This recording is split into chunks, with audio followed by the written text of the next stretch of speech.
5, 4, 3, 2, 1. It's the new Panic Room. It's the show other shows want to be, and the show that authors want to be on.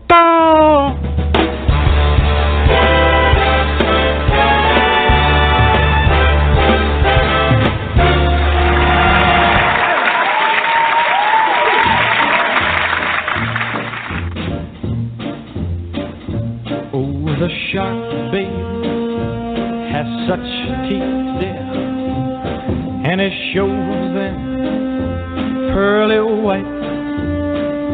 Just a jackknife has old Maggie Heath, babe, and it keeps it out of sight. You know when that shark bites with its teeth, babe, scarlet billows start to spread. Fancy gloves, though, wears old Maggie Heath, babe, so there's never a trace of red. Now on the sidewalk, ooh, Sunday morning, lies a body just oozing life, and someone sneaking round a corner. Could that someone be Mac the Knife? There's a tugboat down by the river, don't you know, where a cement bag just drooping on down. Oh, that cement is just, it's there for the weight to dare. 5 will get you 10 old Mackies back in town. Now you hear about Louis Miller, he disappeared, babe, after drawing out all his hard-earned cash. And now Maggie spends just like a sailor. Could it be our boy done something rash? Yeah, to the tawdry, ooh, Miss Lottie Lenya and Lucy Brown. Oh, the line forms on the right, babe. Now that Maggie's back in town. I said, Jenny Diver, whoa, Susie Tawdry, look out to Miss Lottie Lenya and old Lucy Brown. Yes, that line forms on the right, babe. Now that Maggie's back in town.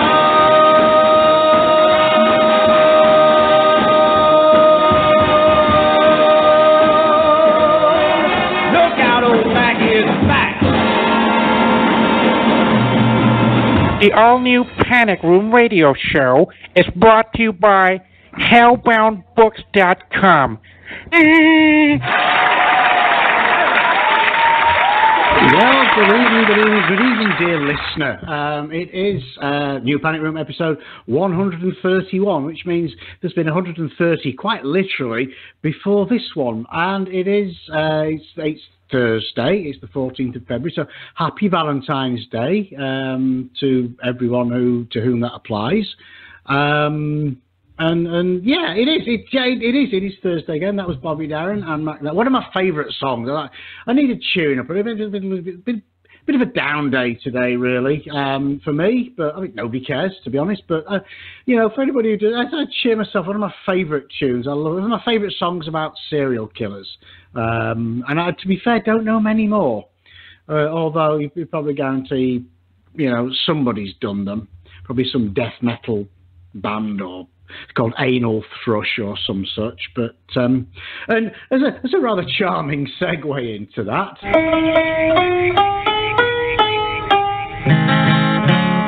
Come on, I'm with you.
it's our very own Xtina. How are you this evening, Xtina?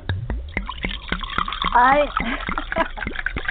am wonderful. I am. I'm. Good, good. Yeah. Well, I was going to say, it is you who puts the well-oiled into the well-oiled machine that is the panic room. So on a scale of 1 to falling over, just how drunk are you this evening?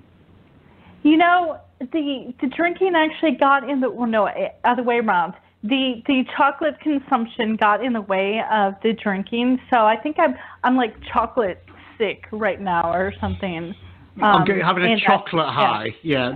There's worse things. There's worse things, I think I'm crashing now. Oh my gosh, I had this box of like chocolate truffles, and some of them were so good. I just wanted to be left alone. It's just me and my truffles. I just wanted to go off into a quiet room and turn the light off and have, alone time with me and the truffles. We're so good. Yeah. My daughter I'd got her a box of Ferrero Rocher because she likes those, and would she share them with me? Would she? Fuck up. She like, can Daddy have one? No, they're mine. Push off, fatty. No, oh, thanks, daughter. I remember that. You're too fat.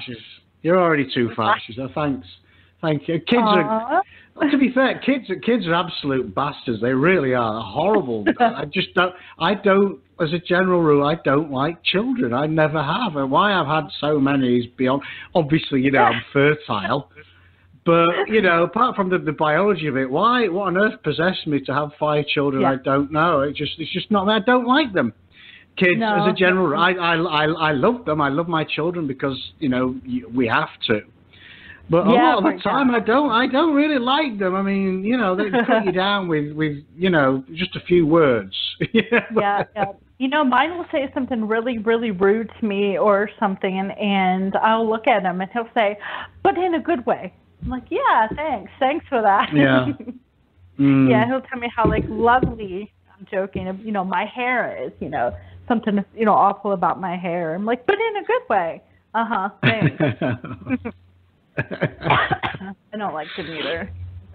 Yeah, it's just kids they're just nasty. They're just especially girls, especially my son. He's pretty cool. He doesn't come home and tell me. He doesn't get involved in all the drama and bullshit at school. But my daughter, she's just a proper little sort of queen bee type. And I lose track. 1 minute she's so and so, and she's a bitch and I hate her, and she said this and I did that and I told her this and da da da. The next day, literally, and this just happens many times. Can so and so? Can you ring so and so's mum? And can she come? I go, yesterday you were calling her every name, or you said you hated her. Oh, that was you with friends again now. Honestly, I lose track. Yeah. Seriously, lose track on who's in, who's out, who's a bitch, who's not, and it's just like she has a couple of friends that are constant, and those I'm safe. I know that she'll not fall out with those friends, but the rest they come and go. It's like, seriously? I mean, I don't know how she keeps up. Yeah, my son, he doesn't have a whole lot of friends his age, school. We have a kid that lives right next door, and I thought that was so cool. They can bond, they can be buddies, and and Sean went over and hung out with him once and played video games, and they had pizza, and I thought, this is so cool. And he's like, I hate the kid. I hate him so much. And they rode the bus home from school one day. Yeah, and Sean was like, I was trying to ignore him. He was texting me, but he was sitting right next to me, so I couldn't ignore him. And I don't know. I think it's just, I don't know. It's one of those things, it never works. As parents, you can't make friends for your kids. I mean, you can put them together. It's they're your age and did it. I mean, we got a family moved in next door, and the girl, she's, I think, a year and a bit older than India, maybe a couple of years older. And it's like, somebody about your own age and did it. I mean, she goes over, but it's just, they have different interests, and it's just, I mean, they do play again, but they're not like, best buddies. You know what I mean? Right. But it's best just don't force it. Just let them get on. They will make their own friends, and just let them get on with it. It's easier that way. Easier. I think my son is just like mentally older than these kids around, like in his age group or whatever. He's reading Crime and Punishment right now, and he, sometimes he tries to get me to read with him a little bit, and I can't even pronounce half of these names, And, so who's reading? Well, your son's reading Crime and Punishment. He is, yeah. Wow, well, good for him. Is that for school or just no under his own steam? Well, good for him. Yeah, good for him. That's what I say. Yeah, I suppose, but like I said, he's trying to get me to read with him, and I mess up the names, and then he laughs at me, and sometimes I actually mess him up on purpose. Like I'm calling this one guy, what was I calling him? Ramunchkin or something like that, with a munchkin at the end. That's kind of what it looks like. So, yeah, it's like that's not how you say it. I'm like, well, I'm not Russian or whatever this is, but so yeah, I don't. Well, what we should do, as we have done in the past, we should do a reading stroke, play version of it, of Crime and Punishment. Oh yeah. Yeah. I'll that would be so entertaining. It really would. Yeah, I don't even think I was drinking that bad that night either. That I that was just embarrassing. No, you were just ill prepared. I to feel. You were just badly prepared because you hadn't read any of it. None, not even a sentence. And then I kept losing my place. Like I was scrolling on the computer. And it was the funniest 10-15 minutes we've ever done. I think it was just hilarious. We need to do more of that because it's just so funny. It really is. It was painful. It was painful to me, and I think I could feel how hot my face was. Yeah, but I think it was painful to you, but I think it entertained everyone else, which is the important thing. That's true. To be honest, that's what I'm here for. The jokes. Yeah. You are. As am I. We're here to entertain and inform, and I like to feel in many ways educate. People do say they learn things on our show, which is kind of cool. Which is their lives must be pretty hollow if they actually learn stuff from us. But hey, there you go. We must bring back Fruit Fly Corner. I think that was a very educational segment. I feel it was, yeah. And I want more radiator porn. That's just entertainment right there. We need radiator porn and lesbian lactation porn. I mean, we just need more of this stuff, So maybe we should. Maybe we should. I did actually look that up, to be honest. Thanks to Wrath James White, I did look up lesbian lactation porn. And to be honest, it is quite entertaining if you like that sort of thing. So, I still, we do the 11 questions. Don't you judge me. Don't you judge me, Mrs. No. We do the 11 questions. We don't prepare the guests. They have no idea what we're going to ask. And, what's your guilty pleasure? And he just comes out with that, no hesitation at all. He has thought about this, and that's his. Well, no, that is quite possibly his thing. I mean, that's the beauty of it. We have to make sure we do 11 questions with one of our unsuspecting guests this week, because you just get that instant gut reaction, that gut answer, that first answer, which is what makes it so entertaining. No, we would never prepare them because then, they'd be prepared, which would be bad. I like the fact that it's so off the cuff and spontaneous. And we have some gems, I'll tell you what I have found is the disproportionate number of people who like turkey. Who like sliced turkey as a lunch meat, which is just, don't eat that. It's terrible. It's bland. It really is, yeah. No, bland it is. Don't eat that. No. Anywho, I'm assuming we have a show this. I have no idea, as usual. What have we got going on this evening? Our first guest tonight is New York Times bestselling author of erotic and new adult romance, Michelle A. Valentine. And I did not plan that, by the way. Well, you did. That was perfectly planned. Well done. Well done. But I didn't need to. She just happened to fall on Valentine's Day, and I'm like, that is too cool. That is so cool. Yes. Yeah, definitely. So, I mean, you know. And do we have anyone else, or is that it? Do. Well, see, this is where you confuse me. Like, sometimes I do both guests, you know, right away, and then sometimes I don't, and then the time I don't is when you ask. Yes, we have another guest on the show, and he is, you know what? I cannot pronounce this word, so it's how do you say that? The Noir, noir or something? Noir. Noir. It's French, dear. Yeah. It's French. Yeah. Well, to you uneducated rednecks, it's French. Wow, but I'm not French. Anyway, writer Dave. No, I'm Jaggers. not French either. I failed French at school, but I still know it's pronounced noir. It means black, actually. It actually means black. There you go. Really? I didn't. Mm-hmm. Anyway, there you go. That word, noir, whatever, writer, Dave Jaggers. Yeah, Dave Jaggers. And bit of trivia, or I don't know if you call it trivia, whatever it is. He lives in the same town that I just moved from recently, and I think that's really cool and interesting. Yeah, no, that is trivial. Yeah. Mm-hmm. Yeah, teeny tiny little town, and oh wow, there you go. I had to look him up, and I'm looking at his picture. I'm like, nope, I don't think I've seen him around. But it's that. Well, as the comedian Steve Wright always used to say, it's a small world, but I wouldn't want to paint it. There you go. Anybody who's not heard of Steve Wright, Stephen Wright. I don't know how he goes by Steve or Stephen now.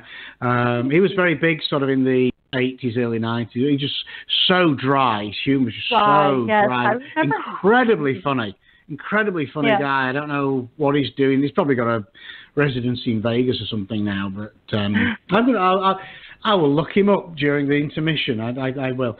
So, hey, I think it's probably time to bring in our first guest now. I'll let you introduce her. Okay, again, we have New York Times bestselling author of erotic and new adult romance, Michelle A. Valentine. Woo!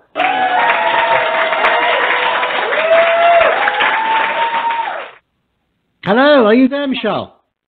I'm here. Hello. Yay! And I'd just like to clarify, because obviously Xtina's, you know, her accent or whatever, or she's had too much chocolate. It's New York best-selling, not Newark best-selling author. So I just thought clear that up. There's a difference, Xtina, just so you know. So Michelle, and it's great that you're with us on Valentine's Day. That's a bit of synchronicity for you there.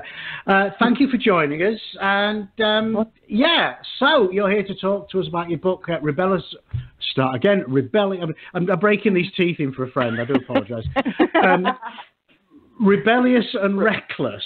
And the tagline is Rebellious in the Ring, Reckless in Love. So there you go. Tell us a bit more about it.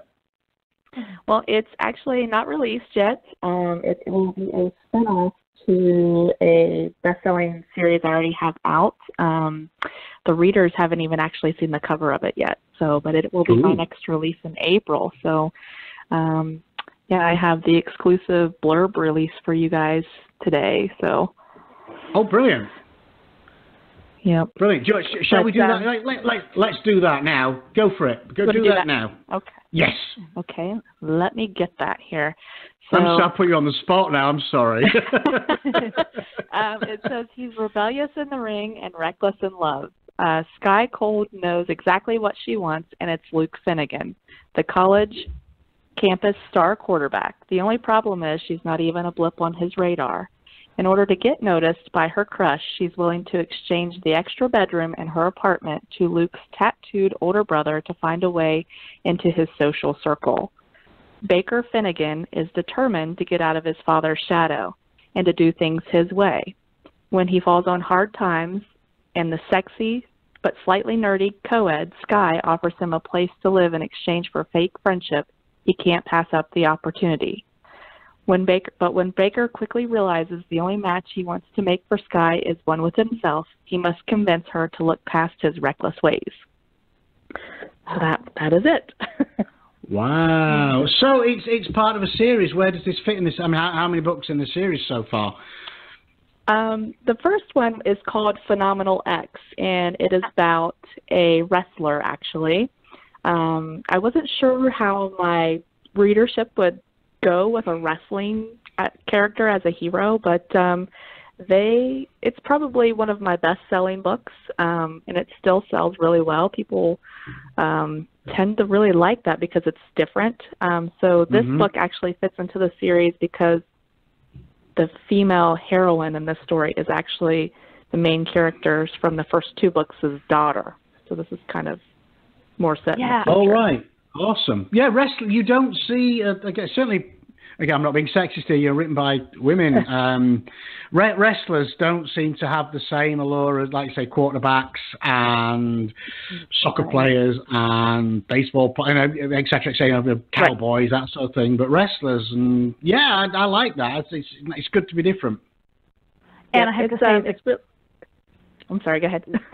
Oh, the cover is so hot of a phenomenal X. I'm actually reading that now. Yeah, I've had it on my Kindle for quite a while, but I just don't ever have time to read. And you know, I knew Michelle was coming on the show, and I'm like, okay, I'm gonna start reading. And I've been doing that the last couple of nights, and it's really good. It really is. And when I saw the blurb and I saw the name of the character, I was like, oh, I know who that is. Well, I mean, I didn't know, but I was pretty sure. Yeah, so that was exciting. Yeah. It's always funny because most people that, you know, they hear about wrestling, they're like, oh, I don't know, it's a wrestling book, I don't really like wrestlers. And I'm like, that's just a small portion of the story.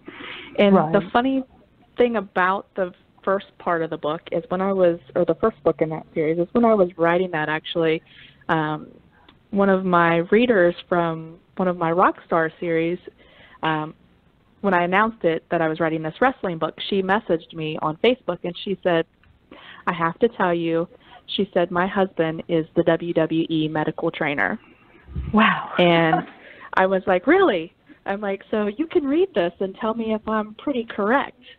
And so she actually read it, and it's kind of a funny thing because she ended up taking myself and my son and my husband to some WWE events when they came around to town, and took us backstage, and we met some of the wrestlers, and I have pictures with the wrestlers holding the book. It's kind of a funny thing. So I didn't think, so cool. But it was, you know, it's different than like the traditional underground fighter type book, but yeah. I'm always like, don't let the wrestling thing turn you off. No, you know what, I don't think I've ever really been into wrestling a lot, but I love the whole, celebrity kind of like aspect of it. To me, that's kind of cool. And then, of course, you know, the athlete too, that, I don't know, and they're sweaty and they're in the ring and that's hot. Yep, that's the Steady on Xtina. She's going to get all unnecessary. Don't you dare. Calm yourself. Calm yourself. Don't. No, you don't know what she's like. No. Oh, she's an unstoppable, unstoppable sex machine when she gets going. I mean, none of us want that. None of us want that. I don't know. The show is rated R. It's a Valentine's Day. Things could get a little steamy. I don't know. Yeah. We like steamy. We do like steamy on this show. Indeed, we do. Yes, we had one author reading the excerpt, and they were talking about panty regions, and I think that James really liked that term, panty regions. Yes, it was one of my. I try to work that into everyday conversations, which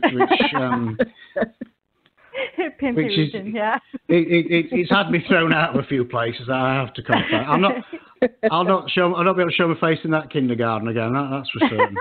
Well, the funny thing is, if you mentioned that, is whenever like my son's teachers, when he's in 5th grade now, so they don't ask me as much now. But when they were younger, they would say, why don't you come in and talk to the kids, and show them that writing is a possible job? And I'm like, you don't want me to come in there. Talk to first grade. No. I don't think that's a good idea. They're like, well, right. I'm like, no, it's not. No. I've never been asked. I mean, to be fair, I've been asked a few times. I've been and talked about England. They like to hear about England and the Queen and all the rest of it. But I've never been asked because obviously my daughter tells them what sort of stuff Daddy writes. It's like, well, we're not going to invite him in. We're not going to invite him in. I think, in fact, I don't think they let me in at all now, to be honest with you. No. My picture's by the door, do not let this parent in, ever. They have celebrity reading at my kids' school, so they would probably ask you anyway. Yeah. So they call it celebrity reader, but it's like if you're a firefighter or a nurse or whatever. Yeah. Like, let's have a real writer. I'm like, no, let's not. Well, you could write something especially for the kiddies. Just write a little, that's not quite so steamy. Yeah. It's funny because when I started, I wrote young adult fiction. Yeah. Yep, that's what I started with, is young adult fiction, but not kitty fiction. I don't think I would ever go down to like the lower end of the fiction realm. It's funny if I've got a few ideas written down that could potentially make a good kids, but I like you said, I don't think I just couldn't. I just, by the time I cut out all the swearing and rude bits out, there'd be nothing left, No, kids nowadays, they may like that. Yeah. I mean, they do. They do. Well, I said before, I actually sit with my daughter. She was at that age and she wanted to watch the Twilight series. So we sat and watched the entire Twilight series. And there was a couple of episodes I said, "What? No, we have to. No, we're just trying to cover little eyes up. What are they doing, Daddy? And no, just don't. Let's whiz through this bit." Mm. Yeah. And Twilight was pretty tame too until they got to, I think. Well, I think it was the third movie when they got married, and like the first hour of the movie was just them doing honeymoon things, and it was like, no, I want to see wolves fighting and vampires, and I don't need to see that when I'm sat next to my 8-year-old daughter. Thank you. Yeah, she doesn't want to be seeing it. And so we actually skipped that one and went straight to the last one. So. No. Yeah. So, whenever we have an author on that I've read some of her books, and I want to know, when you're not writing, who do you read? Surprisingly, is I still read a lot of young adult fiction. Like I said, that's where I started, and I don't know, I still kind of like to read that. I like fantasy novels that are more young adult. So I like that epic fantasy because it's so different than what I read. So it doesn't influence, or not read, but what I write. So it doesn't influence anything that I write. Mm-hmm. Yeah. I normally veer towards, horror and stuff like that. And even when I would read the, romance, it would be dark romance or something, really extremely dark. But I did run across this one series years ago that was a new adult, I think is what it's labeled. And it was just romance. I mean, there was no dark, there was no horror going on, and that turned out to be one of my favorite series ever. I mean, even to this day, I maybe it is because it's not what I would normally, pick up or go toward or something, but I don't know. And it wasn't even, it didn't even have like the crazy sex scenes or anything like that, but it was just really good. And I don't know. And now I'm all over the place. I like to read everything, and but I don't have time, and that just sucks. It really does. We need to have there should be a day, just a day where we just take time and read. James, can we have a day to just read? We don't need to work. Just read. Well, that's the thing. It is work for us. That's the problem. And I said this before. I cannot remember the last time I read a book purely for pleasure. I've actually got a couple on the go at the moment. I was given one. He's a Texas author. He's actually a local bookstore that I know well. We've launched a few books there, and I just happened to mention I'm a big werewolf fan. And they sent me this. It's called Mongrels. It's on I can't see it from here. It's on my bookshelf, and it is tremendous. It's just so wonderfully different. And I'm reading it almost like 2 pages at a time when I get the odd minute here and there, but usually on the toilet, to be honest, But the problem is, because obviously now with modern technology, I toilet time, so I'm sitting on, whatever I'm writing or editing or whatever I'm doing. Toilet time is not check out, read time now. It's check your email time or reply to some text or whatever. And it's just like, this is ridiculous, I mean, it used to be sacred time. I actually read the entire autobiography of Margaret Thatcher, which was two volumes of like 650 pages each. Toilet. It took me about a year of toilet time, but I read it. Wow. But yeah, exactly. Obviously I spend far too much time on the toilet. But Michelle, you have small children. It's one of the few places that you can actually. It's a bit of sanctuary away from the kids, isn't it? Yeah, I only have the Daddy's one, on the toilet. Leave me alone. Yeah. He doesn't bother me too much. People will come to my house and they'll be like, "Is your son here?" I'm like, "Yeah, he's probably in his room or something. I don't know." I'm like, I don't see him much when he. How old is he? I'm the He's same 11. with my son. 11. Yeah, he's at that age now where they come home. He said, "How was school?" Oh. And then that's it. They're in the room. Maybe he's come down to eat and then forage for a bit, and then they're back upstairs. And what is wrong with my child? He just turned 15 last month, and like today, the boyfriend left, and that's when I take time to clean. So he's gone. I'm gonna clean, and I start, and 2 seconds later, my son is right there, and he's talking, and I'm trying to clean, and I'm like, "What do you want? You see that I'm trying to clean." And he I have to, I guess, feel like, well, it's good that he wants to talk to me and that he wants to spend time with me. But I hear all these stories of people talking about their son, their kids who are, pre-adolescents and like, teens and stuff, and they never see them. They, as they're playing the video games, as they're with their friends, or I can't get rid of my child. I don't know. I don't. Well, my thing, if we are at home, it is so boring. He's like, "Can I go next door to so-and-so's house?" Or can I? I'm like, "What's wrong with being here? It's great here. You don't like it at home?" He's like, "Mom, it's boring." Well, it's one of those things. Well, they like going to somewhere because it's a change of scene, I guess, and it's like the whole sleepover thing, as my daughter, my son doesn't. I don't think he's ever had a sleepover, not for a long time, but she'll have sleepovers with friends, and it's like it's a thing, it's sleeping. She often sleep. All her friends will come in, they just sleep. They're happy to sleep on the floor, but it's just the whole thing, and it's great, and it's nice that they can do that. That was never a thing when I was a kid. We never had sleepovers when I was a kid, because all our friends were like literally across the street, and it was like, well, you can come home and sleep, But that's not the point. Yeah, exactly.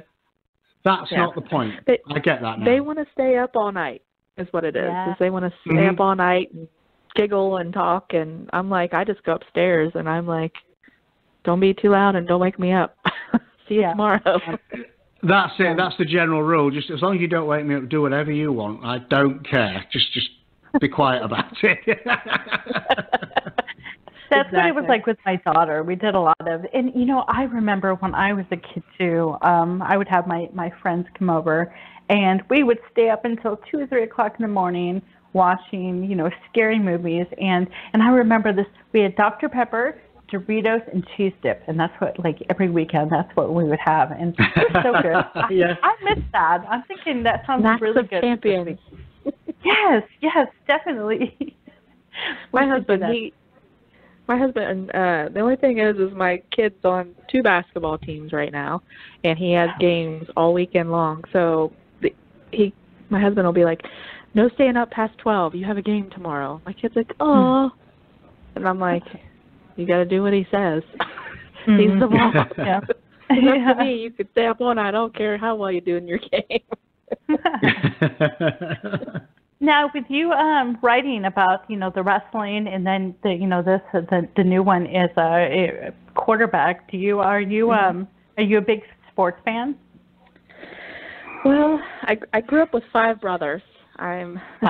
So I was always around it. Yeah, so, I mean, I know a lot about sports, and my son plays every sport known to man. My husband is a director of a youth baseball league, so sports is a very big thing at our house. So I know, and I have learned all the sports, like, in detail as my son has gotten bigger and played every one of them. Like, I know the positions, I know what the plays are, because I learned when he learned. That's awesome. Now, so like for the wrestling one, was there a lot of like research that went into that, or did you kind of just, just write? Like I said, my brothers, I have brothers, so every week at our house, we watched wrestling because that's what they wanted to watch. So I knew like I can name all the old wrestlers. I watched them all, and then as I got to be a teenager, I watched it with them because it was just something we always had done. And then when I met my husband and started dating him at 18 or 19, he started watching it with us, and we'd all go to like live shows, and it was like a thing. And I was like, some people find it very odd that a girl knows so much about that stuff. I'm like, well, I have brothers, and that seems to like satisfy them. Like, oh my, I know so much. Now, you said you have one series that's a rocker series. Is that what you said? I read one rocker. I just remember the first book, and I read only one because I thought it would be really interesting.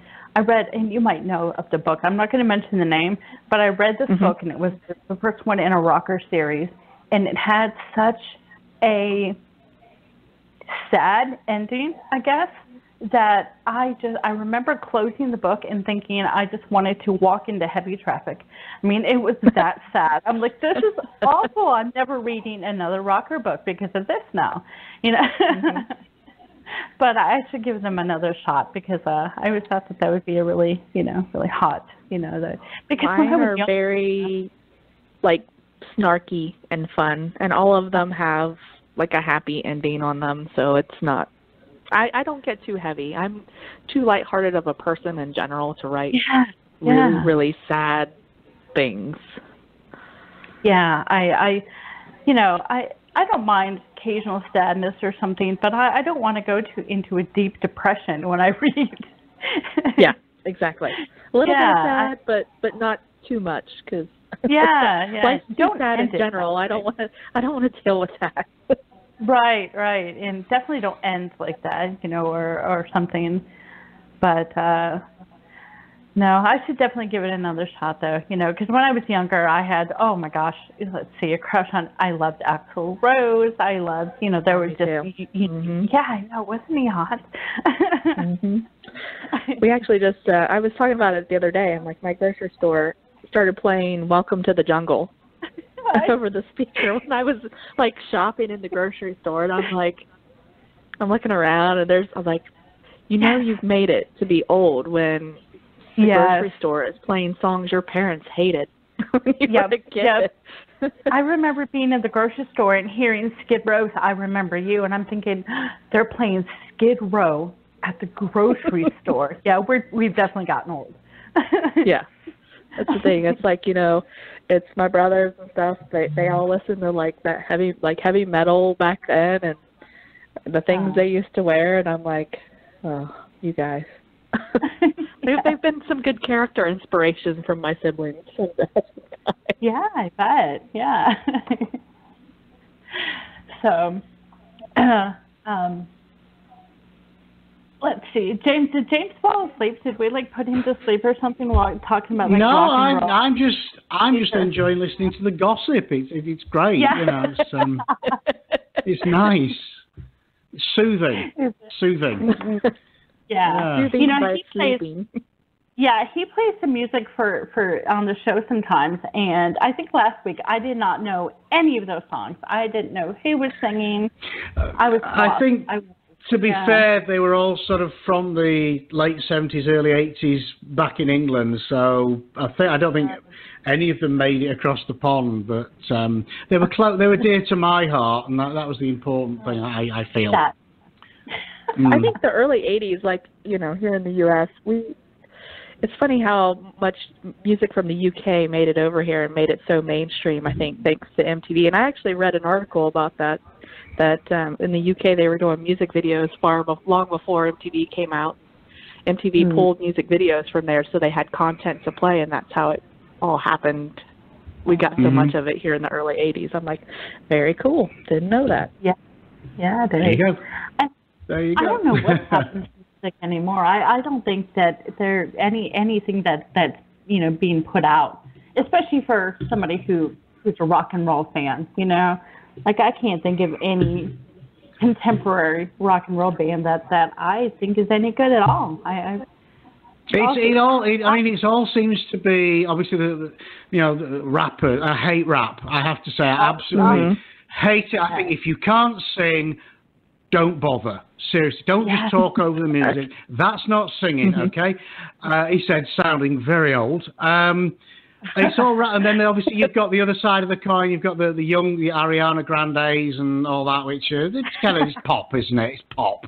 I know all of these because obviously I have a young daughter. I know all of these. Yep. So between that and it's just like, and then of course you've got all the reality show, the X Factor and that, all these, and I use the word loosely, these instant stars, just add water sort of stars that come and go. They last for about a year and then they go. And it's just it's all rubbish.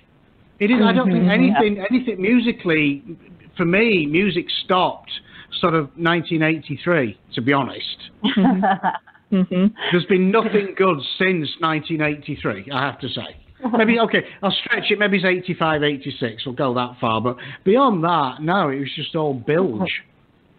And that's one thing, like, I like going, if I do go to concerts, I like to go where the actual band that made the song are the ones that play the instruments and that are singing, and it sounds like, what they've put out, so it's not... Oh, God, yeah. It's funny, I went to see the Who a couple of years ago, and they were... there's only two of them now, because obviously Entwistle died, and they were only like 2.5 hour set. They were phenomenal.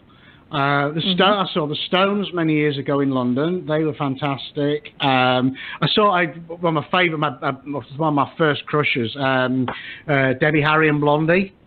I saw them many, many years ago, and they were just outstanding. They're great. This is like 20, 30 years later, and they're still fantastic. And yet you get, like, I remember there was a thing recent, I think One Direction, either One Direction or one of the band members of One Direction, they had to cancel a few shows because they were a bit tired. And you've got, the Rolling Stones, who've got, I guess, a cumulative age of like 500. And they're still rocking. They're doing a 2-hour set, and they're rocking and rolling, and Mick's doing all this shit. And it's like, that is rock and roll. Not some manufactured Simon Cowell-esque band that's just, just sort of, join the dots number by number, pop. That's proper stuff. And it's sad. I don't think the generations these days I'm going to stick my neck out. There are no bands, I would say, in the last certainly 10 years that will still be going in 30 years' time. I guarantee it. Right. Yeah. Although, if you think about it, like the ones from the 80s are the only real good ones that are still like together, like from the last couple decades, I guess. Last 30 years, like Bon Jovi and what is it? Well, there's a difference between there's a difference between being still together and making a comeback to ride on the nostalgia circuit. I think there's a big difference because they're just cashing in. I think Bon Jovi's doing that, and he's just a fat, bloated parody of himself now. God. Yeah. And he's not trying to be controversial.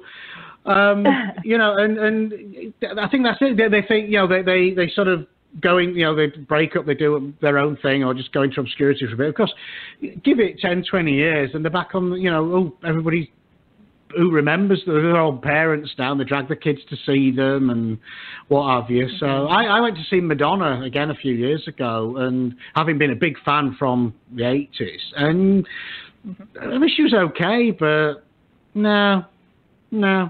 Wouldn't do it again. Yeah. Not Madonna. No, she kept us waiting for 2.5 hours for starters. which I thought was very rude of her, very rude indeed. Yeah. But I mean, she put on a good show, but just don't keep me waiting, Madonna. I don't care who you are. Be honest. Right. That'd be crazy. We got a sitter at home. We're paying by the hour, so don't. You just cost me $25, Madge. Yeah. So could you come out and do your bit? Thank you. Do your turn, and we go on. We are just about out of time for our first segment, but I want to thank you so much for coming on, Michelle, and you have to promise to come back and see us. And I'm thinking a whole show next time. We need a longer excerpt and steamy. We want like steamy and panty reviews going on. Yeah. You know what? We can get like some audio together. We can find the dirty bits and just play it. Or if you could pull together a sort of a 5 to 10 minute section of all the dirty bits, and we'll play it. No problem. No problem. Awesome. Sounds good. That'll be awesome. Yeah. So, real quick, tell us where we can find you online. I'm on Facebook, Twitter. I have a website. Pretty much anywhere social media goes, I have some kind of presence on there. But it's Michelle A. Valentine. I'm on Amazon, and actually, Rock the Heart, the first book in the Rocker series we were just talking about, is free right now up until I think tomorrow. Awesome. That's cool. I'm gonna go download that. Yeah. Xtina's should be downloading that now. Oh, yeah. Yeah. Well, I'll warn you. There is a guy that gives away golden tickets to have sex with him in that book, because sex with him is a prize. It's like, yeah. So there you go. Awesome. Well, good for him. That's what I say. Good for him. More men should do that. Facebook.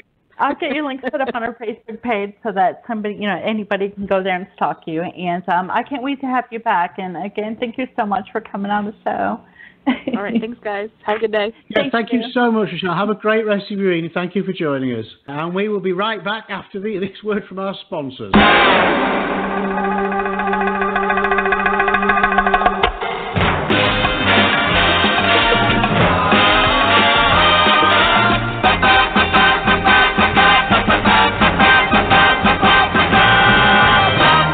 Radio Show is sponsored by Hellbound Books, purveyors of all manner of dark fiction. You can find the publisher along with links to all their available works across platforms at hellboundbookspublishing.com. Hellbound Books is proud to be the first in the indie publishing business with a very own app on both Google Play and the App Store. In the mood for something steamy to read, check out new erotica author Jennifer Lynn's website at jenniferlynnerotica.com.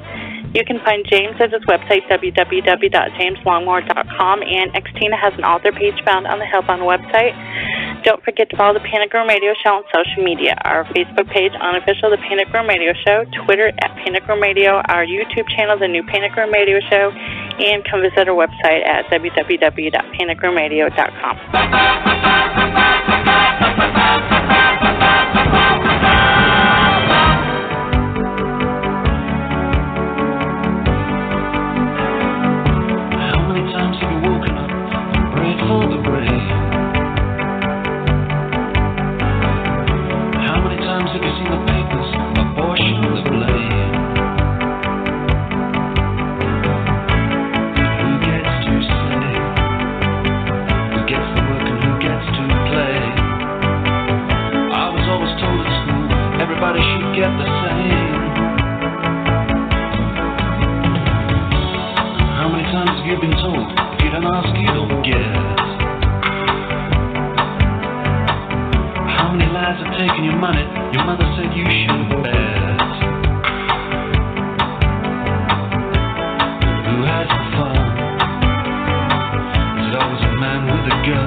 when they do things by heart. But who gets the job? Pushing the knob. That sort of responsibility you draw straws for if you're mad enough.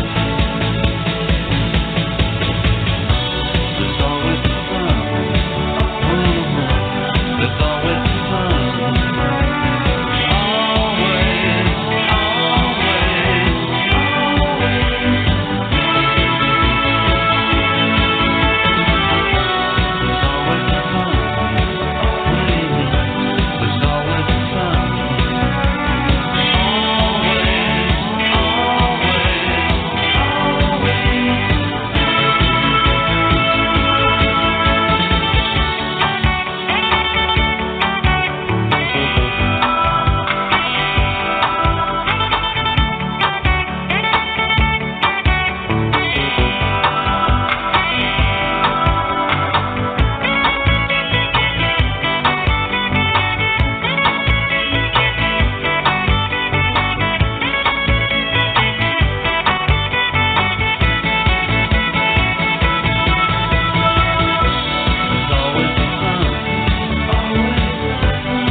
Welcome back to part 2.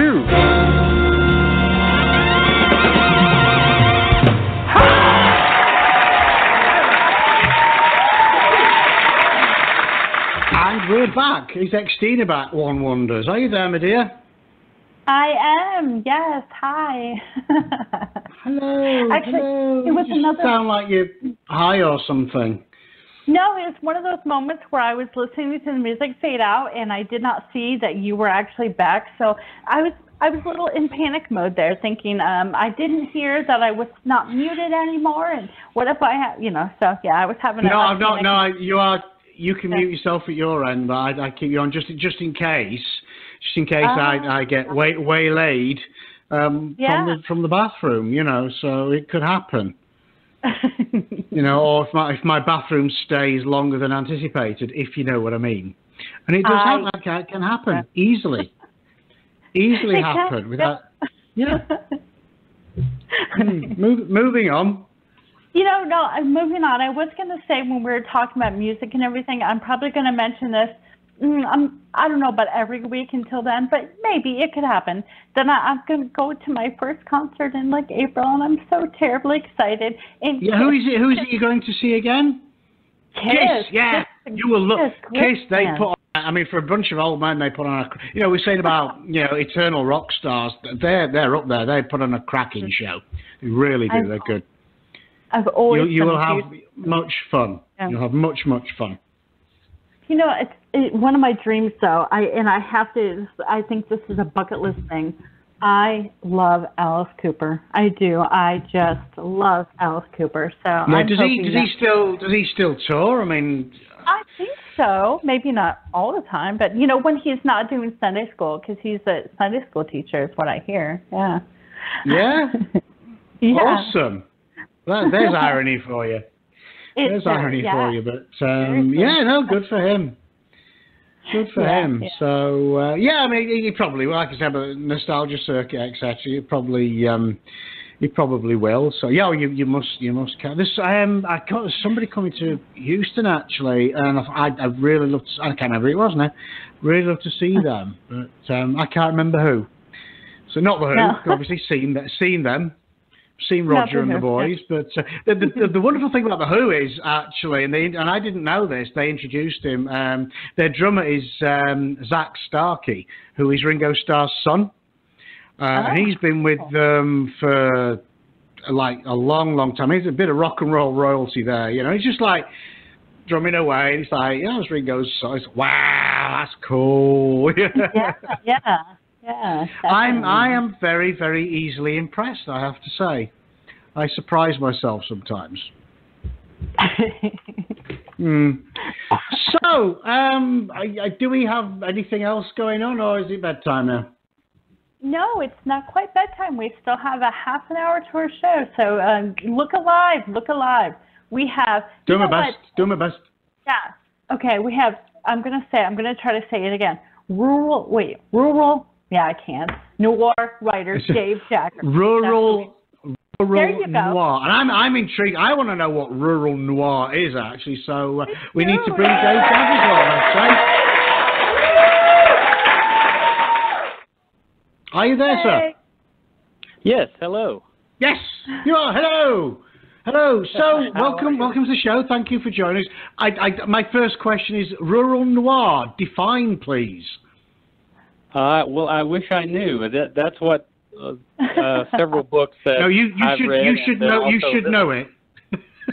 Well, my book has been described that way. I guess it's basically your same degenerate characters getting up to no good, as in most noir, but in a rural setting. I guess is the excellent. Kind of. It's like rednecks, sort of that rural, or not quite that rural. That would work, yes. Because I understand you are from the same sort of redneck area as Xtina, I understand. Well, yes, I'm a transfer, but yes, I do live in this area, yes. Awesome. Yeah. She would often regale me with stories of that could be the title of your next book, Xtina, Pit Bulls and Donkeys. Exactly. Yes. Yeah. No, I lived in a just horrible trailer in actually Manchester for a while, and pit bulls and the pickup trucks and on the same little dirt road there was like donkeys and weird birds that would cross the road, kind of like why does the chicken cross the road? And it was just this really strange area.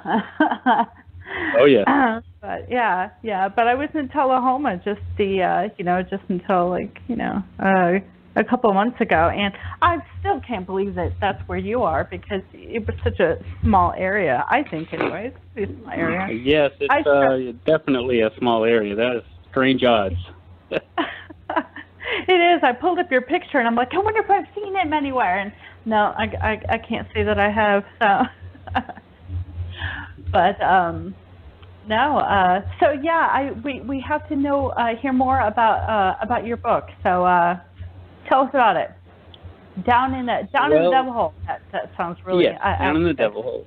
Good. Yeah. Well, it's basically.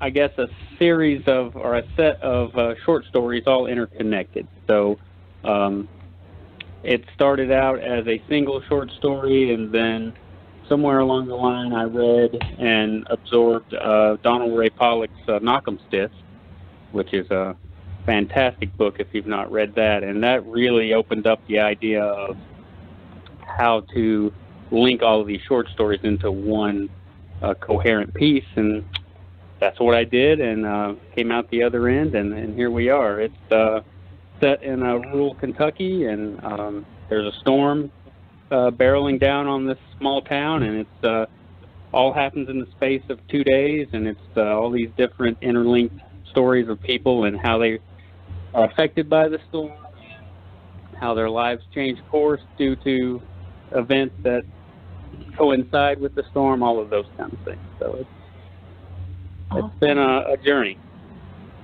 Definitely. Anytime, we have like any kind of horror-ish thing going on in Storm, I always think of Storm of the Century, the Stephen King Oh, yes. story. I loved that. I really did. But again, for me, the creepiest part is not when they start introducing like the whole supernatural element, but it's like before that. After the weird supernatural stuff starts happening, usually I lose interest a little bit because it's I don't know. Sometimes it's a little too unbelievable, but it's the everyday horror stuff that starts happening, when something like that, like the storm was going on or whatever. So. Oh, exactly. Well, that's what when I was younger and I was 10 or 11 and I read a lot of Stephen King. I was always attracted to the non-supernatural stories like Survivor type or Road Work or stories like that really don't have a supernatural element. So. Yeah, I think that's one of the reasons that I love the Girl Who Loved Tom Gordon so much is that, that was such a good story. I really loved that. And, I felt like I was out there with her. I was in the woods with her. And as quickly, as you can get lost in, I don't know, to me that was just such a great story. But and one of my favorites of Stephen King was always, what was that called? Oh, man. I can't remember what it was called now. It was the one, James, you know which one I'm talking about. The one where the girl was, she was abused and she she runs away, she gets away from him and the painting that's coming alive. Remember that one? Oh, yes, I know. Was it Dolores Claiborne?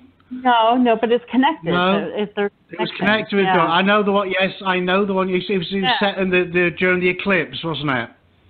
Yes. The thing was the eclipse. I can't remember what that was called now. Yeah. Oh dear. It's late. I think we're all. That one I think was really good until the whole painting thing. To me, that was where it was like.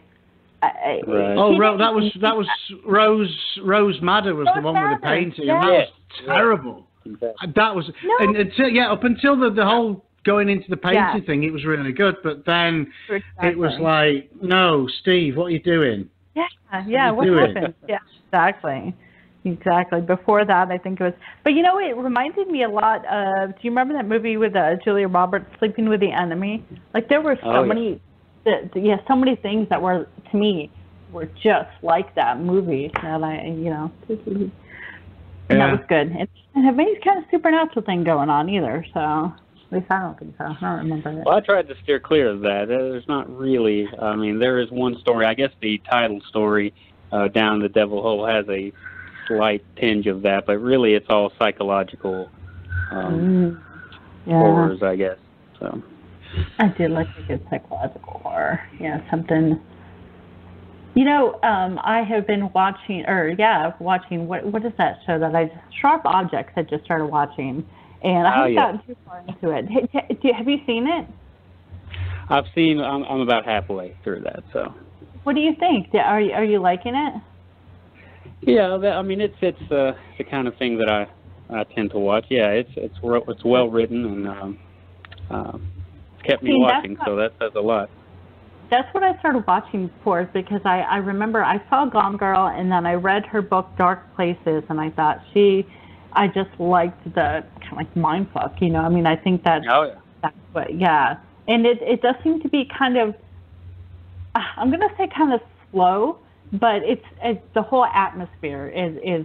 It seems like there's a new question around every corner, and I'm definitely wondering. I have no idea, what's going to happen or anything because I didn't read the book in this, case. And I started watching that at the same time as I started. Oh my God, what was the other thing? The thing you told me to watch, James. I think you did. I've told you to watch many things. I know. You. I started watching it at the same time as you. Yeah. What? I finished that last week. That was awesome. I watched the first 2 episodes, and it's okay.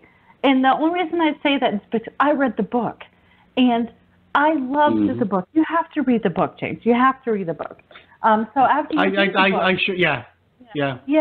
So I wasn't as I don't know. I wasn't captivated, I think, because to me the book just blew me away. I loved the writing so much. So I'm watching going, yeah, I mean, this is decent, but I don't know. And there's a couple of characters in the show that weren't in the book. So I'm like, who is that? Oh, yeah, it's like the little boy. There was no little boy in the book. I mean, it was basically just a joke. Oh, wow. Yeah? Yeah. Oh, interesting. Yeah. But I think they wanted to make him human, because in the book, I think that's the cool part too, is that we're in his head and we're hearing him talk to Beck the whole time, and some of his thoughts, you're like, this dude is fucking crazy. But he has no idea. I mean, he's not crazy to himself. He's just, this is normal. So I think to me that was the creepiest part about it, was that he had absolutely. And to be fair, I mean, the things he did, the people he killed, he quite merrily justified them, And I thought, I mean, for the again, I'm not going to spoil it. The ending was, I did not anticipate that.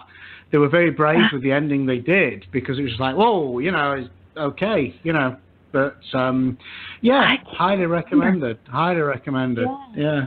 Yeah, and it was one of those where I watched got to the end of the final episode, and I was sad because it was that's it, it's done now. There's no more. So, are they going to have like sad. Two? Because I don't know. Caroline, I don't know. Yeah, Caroline wrote like a sequel. She had Hidden Bodies was the second book, and it followed Joe after You, and it would be great if they did, because if obviously they carried it on, I think it would be excellent. There's certainly scope there for it. Yeah, he was a great character. I loved him. I did. So I'll keep going with. I can't watch too many things at once. Like, okay, The Boyfriend. I think he's got like 20 shows he follows, and that's just way too many for me. I'm like, I got one. I got one show that I want to watch, and anything else, I get confused. I'm the same. I will start watching one, and I will just watch all of them. Yeah, exactly. And then that's what start on another one. Yeah. That's kind of me too. Like when the Haunting of Hill House. Oh, that was great. Yes. So, that was very well done. Yeah. That was great. The whole thing was just so good. And what was it? Bentneck? Was it the Bentneck lady? That was scary. Oh, scary. Yeah. Was that moment when you realize who? Oh, that was great. That really was. That was a twist. That was like, whoa. I didn't see that coming. And then when the two sisters were in the car together, and the dead one jumps from the back. Yeah. Oh my God! I screamed. I mean, and I'm not. And I was gonna say I'm not a wuss, but I kind of am. So, but still, that really got me. That was great, because normally in a scary movie you have the eerie music, you just know something's about to happen. So you're trying to prepare. There was like nothing. Like I had no idea, and I think that was the scariest part of all, is that it was such a. Well, it was cleverly done, because they were on their way to the house, so you didn't think anything would happen until they got to the house, and then it happens on the road. So. Great. I love that. So, you know what? For some reason, I don't know even why I thought of it, but the whole scariness thing going on here. Down in the Devil Hole. I want to know more about it. Do you have a reading for us, an excerpt? Actually, I do have a page I have pulled here. There are, of course, several different stories, but and a lot of different voices. I chose an outsider. Most of the characters are locals, but there is one outsider who comes into the story, so this is kind of from his point of view. I can read that whenever you're ready. Oh, yeah, go for it. Go for it. The airwaves are yours, sir. All right, it's just a page. So let's see. My eyes darted back and forth between the end of the pistol and the body lying on the floor. I couldn't remember how many times I'd pulled the trigger, but judging by the amount of blood on the walls, it was more than once. The sound of Trina's sobbing snapped me out of the fog, and I dropped the gun. It clattered on the peeling linoleum and landed next to Pop's open skull. I stepped over Trina's dead mother and scooped up the girl's thin, naked body. She was shivering and incoherent. I grabbed her clothes from the end of the couch and carried her out of the trailer to my car. Is he dead? Trina asked as we drove down the winding road that led out from Blue Holler. She was still in shock and spaced out hard on the handful of pills she had taken. He can't hurt you now, Trina, I said. I wanted to say more, something comforting, but my mind was blank. Time was running out and we needed a plan. I figured we could maybe get to Florida, put her in one of those rehab centers, and get her cleaned up if we got away. That mess back at her parents' place wasn't just going to disappear. I followed the narrow two-lane that crossed over the top of the spillway and looked back at the shadow of Dismal Rock looming in the rear view. It looked like a giant tombstone jutting up into the evening sky. I felt a chill crawl up my spine. I pulled into the parking lot of a rundown gas station on the long stretch of road leading into Bronson. I bought some chips and sodas, thinking Trina might be hungry soon. With any luck, we'd be on the interstate in an hour and then on to Florida. As we continued on, the sky grew dark and angry clouds boiled on the horizon. A storm was coming. I looked over at Trina's frail body slumped against the passenger door. In the soft glow of the instrument panel, she looked so young. It was hard to believe she was only 16. Hot rage welled up inside me again when I thought about what her old man did to her, how her mother had taught her to use a meth pipe when she was 12 to help her get through his nightly assault. It set my teeth on edge. There you go. Wow. Oh, cool. Cool. Yeah. I wanted more of that. I like it. Well read as well, I have to say. Very well read. Thank you. Yeah. I want the scene right before that. Well, that's the first scene of that section. So I opened it after the action, I guess I should say. I like that. That was really good. Wow. And then each story's different, but and there are probably 5 characters that kind of interweave in between. There's that tie it all together, and that's something that I got from I guess a lot of Donald Ray Pollock and the such. And I guess my love for these low life characters comes from my love for Tom Waits and Leonard Cohen and those tragic types. Yeah, I definitely no, that was really good. I need to get a copy. A lot of times James decides he's going to beg a copy off of the author, but I'm thinking because we're both from Tullahoma, I'm thinking I should get the copy this time. I should that's what I'm thinking. You've got no shame, Xtina. No shame at all. I don't. Well, I will send you a copy. You send me an address to send it to. I will send you a copy. Woo! I love that. Yeah. So, I would love for you to do 11 questions with me. Would you do 11 questions with me? Sure. Yay! You don't have a choice, really. No, you even if you said no, you should do it anyway. So here we go. And now, 11 questions. I just have to say that voice at the beginning there, a long time ago, James had, he had these phrases for me, and he asked me to say them, and, to record them so he could do them on the show. And I did. I sent them all to him, and I was so proud I did it. And he's like, okay, could you do them a little sexier? I'm like, That was my doing it sexy. So that voice you just heard, that's not even me. No, that's not even you. That was somebody who could do sexy, to be honest. To be honest. So there you go. Moving on. Yeah. Anyway. Number 1. What's your guilty pleasure? My guilty pleasure would be, I guess. I play a lot of video games that waste time, yes. So. What's your favorite one? Probably Hitman or Call of Duty. Killing people, digital people, yeah. Yeah. I've been playing, well, actually, it's been a couple weeks now, but Mortal Kombat. I love that. And I thought it was really good. I played the girl in purple. I can't think of her name now. I really thought it was kicking Melina. That's her. It was. I thought it was kicking butt with her, but I'm really not that good. But I still like her because she can, do all sorts of cool things. Anyway, do you prefer the mountains or the ocean? I prefer the mountains. Yes. Yes, definitely. Here we go. What's your favorite lunch meat? My favorite lunch meat would be roast beef. Oh. Yay! A fine lunch meat. You don't King amongst lunch meats. That's right. We actually have a buzzer this week because if you said turkey, you were getting a buzzer. But no, roast beef is good. Yeah, high five. Yeah. If it were legal to do so, would you eat human flesh? No.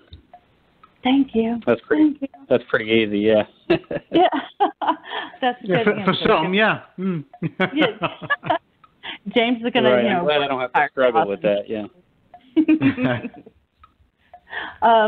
Have you ever been pulled over for a traffic violation? Oh yes, many times. I'm considered a super speeder in the state of Georgia, awesome. So that's. I'm proud of it as well. Well done.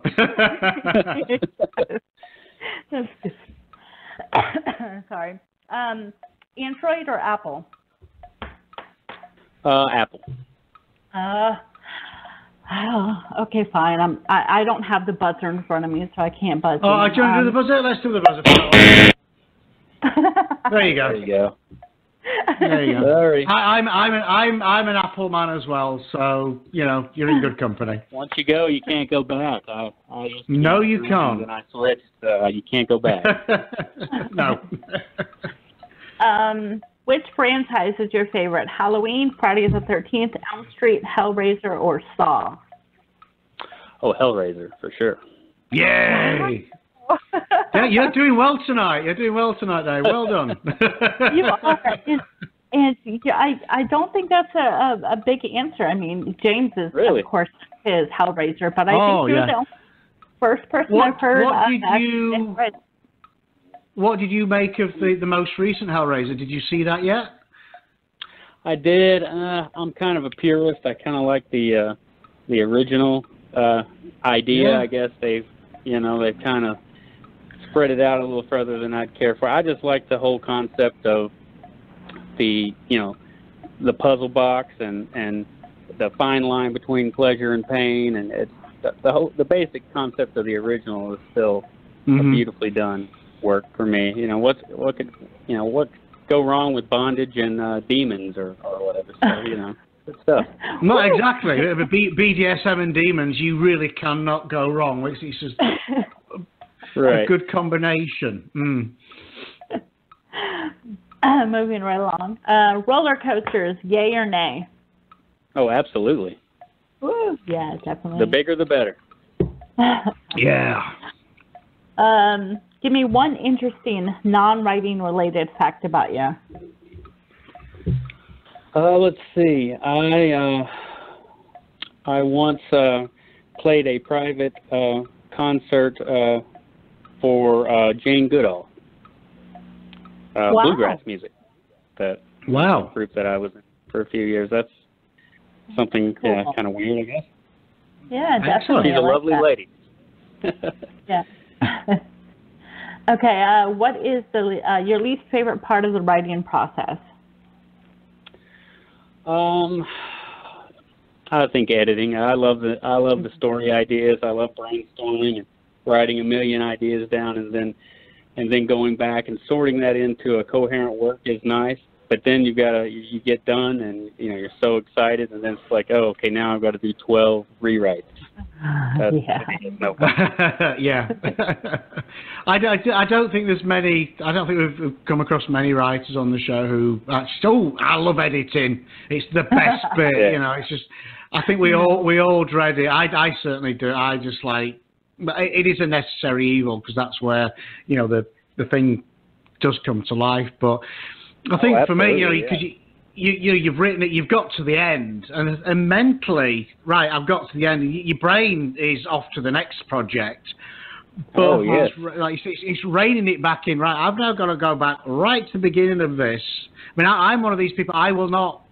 Very, very rarely will I read a book more than once because I know what happens. Right. And yet here we are, forcing myself to go through it again and again and again. It's just like, oh, absolutely. And, no. And for me, it's an immersive process. So when I settle in to write it, nothing else in the world matters, and so I'm in this bubble, and then I'm exhausted when I come out the other end, and then I've got to turn around and go back in there. That's not the fun part. I mean, I'm a big advocate. I think I sort of did it naturally anyway, but Stephen King mentions it in his on writing book that you get just put it in a cupboard virtual cupboard, I guess now for like a month. Just do something else, and then come back to it. At least you come back to it fresh. I would never get to an end and then literally go straight back to the beginning because that would just be. I would probably destroy my brain cells. Right. It would drive me crazy. I couldn't do that. Now, right? I have one in the virtual cupboard now, so letting it stew. So how long do you leave them to stew for? Till it feels fresh again, and that could be a month, that could be 3 or 4 months. I'll just do something else until it feels fun again, to dig into it. So, and I can reread it and see how awful some parts are and how great I think other parts are, which tend to be the parts you cut or the parts that you think are so great. But that's the way it works. Real fast, a bonus question: baseball or stamp collection? Oh, baseball. Yay! Did I get a buzzer for that? Hang on. I've lost it. But yes, you are going to get a buzzer for that. You are going to get a buzzer for that. There you go. Not for me, baseball. I am a huge fan, and I'm so excited because are you? No, yes. I didn't know. You never mentioned it, Xtina. Why have you never mentioned it before? Pitchers reported, and I'm super excited. I even watch. I'm one of those people who's your team? Who do you like to watch, or do you just, it doesn't matter? It doesn't matter. I mean, I've always, I was, as a kid growing up, a Braves fan, and, and then, of course, the Red Sox, and Red Sox are amazing, I collected cards for years as a kid, too, but now it's just any game. I don't really, I'm a hockey fan. That's where the passion is, so I spend more time with that, but I love baseball. So I am a new baseball fan, only the past maybe 3 years, and the first game I watched that I was really immersed in was the Toronto Blue Jays, and I'm not Canadian, but that's my team, and I know they suck, I know, but I still love them, and and I'm super excited because I'm one of the fans I'm a crazy fan. I watch all of spring training. I watch every game. If I can't watch it, I'm listening. So, and they play like 140 some games a year, and that's about how many I watch. So, I can't wait. And that's amazing. James. And I bore James to tears, and because I give him, I try to catch him up, and he doesn't care. He doesn't. So I'm not enough now, to be honest. You're doing bored. You're doing your demon voice, which is perfect timing. It's part of the show now. Every week he does his demon voice at the very end, and it couldn't have come at a better time because he would probably normally, mute me when I start talking about baseball, but and he can't do that now. But unfortunately, I can't keep talking about baseball now because we're at the end of the show, unfortunately. And where you have to tell us where we can find you online, Dave. Yes, my author website is straightrazorfiction.com. So www.straightrazorfiction.com has all my links to everything. So you find everything you need there. Awesome. I will get your link put up on our Facebook page. So if anybody wants to stalk you, they can go there and do that. And again, thank you for coming on the show. And I will definitely be stalking you to come back. That you have to promise to come back, right? Oh, absolutely. Thanks for having me. Awesome. Thank you. And this is part of the night when James would tell me to say goodnight, Xtina. So, good night, Xtina. Good night.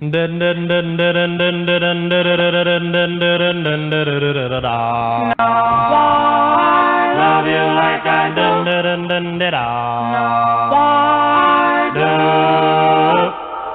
Don't know why I love you. Don't know why I care. I just want your love to share. I wonder why I love you like I do. Is it because I think you love me too? I wonder why I love you like I do, like I do.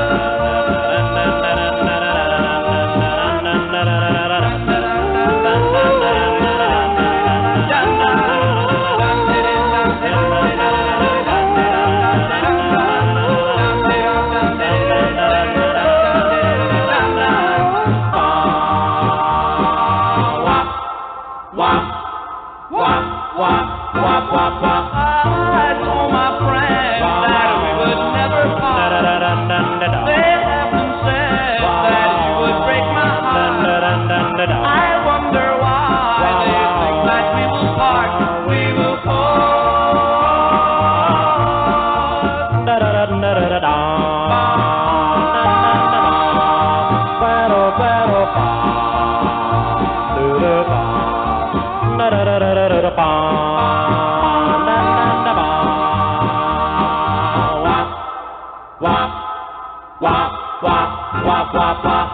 When you're with me, I'm sure you're always true. When I'm away, I wonder what you do.